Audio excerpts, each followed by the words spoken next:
వరే బా అసెంబ్లీ అంటే అసెంబ్లీ జోరుదారి మీద జోరు జోరు మస్తు నడుస్తున్నదిలా చూస్తున్న కొద్దీ మూడొద్దులకి వెళ్ళి అరే రే వాడి వేడిగా పోటాపోటీగా మాటల యుద్ధం వాళ్ళ నిజాయితీకి అద్దం పట్టినట్టు ఒకళ్ళ నిజాయితీ మీద ఒకరు ముఖం మీద గుద్దినట్టు అబ్బాబాబాబాబా ఏం చెప్తున్నాడు చూడండి.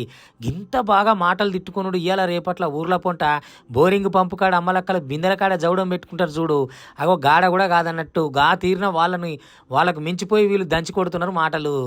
అయ్యా పోయిన పోషెట్టి సర్కారు ఇలా ప్రతిపక్ష హోదాలో ప్రతిపక్ష పాత్రను చాలా నిష్పక్షపాతంగా మస్తు నడిపిస్తున్నారు. 10 నెలలకే మొత్తం రాష్ట్రాన్ని రాసి రంపాన పెడుతున్నది కాంగ్రెస్ సర్కారు. మేమైతే గదే 10 ఏళ్ళు ఉన్నప్పుడు దిద్ది దీపం పెట్టినాం, అలికి ముగ్గులు పెట్టినాం, అద్దమోలే దిద్దినాం, తెలంగాణకు అభివృద్ధినంతా రుద్దినమని గద్దు అన్నట్టుగా తెలంగాణ తీర్చిదిద్ది ముస్తాబు చేసినాం అన్నట్టుగా కొట్టిన డబ్బే కొట్టి కోతల వాతలు పెడుతున్నారు అనుకో రాదురి కారు పార్టీ కాకయ్యలు. ఇక అటు ప్రతిపక్ష హోదాలు ఉన్న మన పోషెట్టి గారు ఒర్రి వాళ్ళే పోతారు, వణక తిని నేనే పోతా, అసెంబ్లీకి నేనెందుకు పోతా అన్నట్టు అసెంబ్లీకి రాడు, అడిగేది అడగడు. ఇక ఈ పాటి యుద్ధానికి మా పోషెట్టి కావాలన్నా మేము కూడా మునగాన్లమే అన్నట్టు పదును తగ్గిన పాత పంచులతోటి వాళ్ళ అల్లుడు కొడుకు సై అంటే సై అనుకుంటా ససేమిరా అంటున్నారు అసెంబ్లీలా.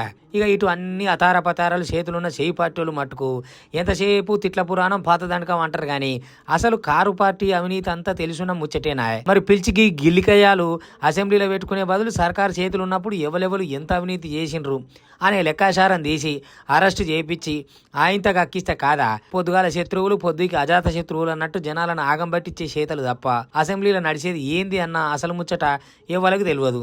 మరి వాళ్ళు తిన్నదెంత అన్నదెంత మీకు ఎరుకున్నదేనా, మరి చట్టం మీ చుట్టమేనా, మరి వాళ్ళు తిన్నది ఎంత అంతా మీకు ఎరుకున్న ముచ్చటేనా. మరి చట్టం పని చట్టం చేయాలి కదా, మళ్ళీ చుట్టం వాళ్ళు చేసుడు ఎందుకు లాలుచి చేతలు కాకపోతే. ఇక కేంద్రం వాళ్ళకి ఎవరికి చుట్టమో ఎవరికి ఇష్టమో ఎవరికి కష్టమో ఎవరికి సమాజ్ కానీ ముచ్చట ఉన్నది. ఇక అసలు వీళ్ళంతా కలిసి అసెంబ్లీలో జనాలకు చెప్పాలనుకున్న ముచ్చట ఏదైనా ఉన్నదా మీకేమన్నా అర్థమైందా. వీళ్ళు చేయలేదని వాళ్ళు మస్తు తిన్నారని వీళ్ళు. అసలు శుద్ధపూసలు ఎవరు ఎర్రిపప్పలు ఎవరు ఇలా కథలన్నీ చూస్తున్న జనాల ఎట్లా. కథలొద్దు కాక ఎన్నట్టుకున్న జనం చేతులనే ఉన్నది మీ మోక. ఊకనే ఉరుకులాడి మీరే డ్రామాలు ఆడితే నడవదు, ఎరుకున్నదా.